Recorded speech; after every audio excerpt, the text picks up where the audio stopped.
chicken na to guys, ito yung nilalagyan ng charcoal para maglasa siya ang grilled.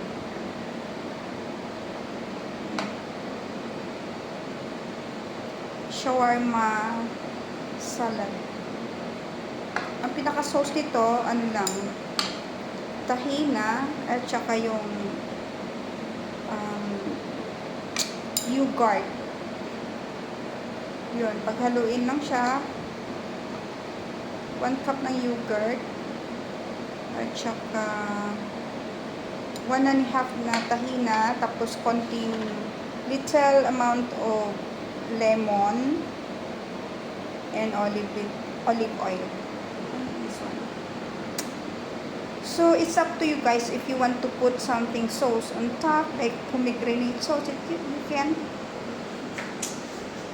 But this one, we just made it simple. Bye! Tapos ilalagay siya sa fridge para magiging malamig lang siya. Meron siyang cut cubes potato. Yan. Lettuce at saka a little amount of mint leaves, fresh. Yan siya. And fresh parsley.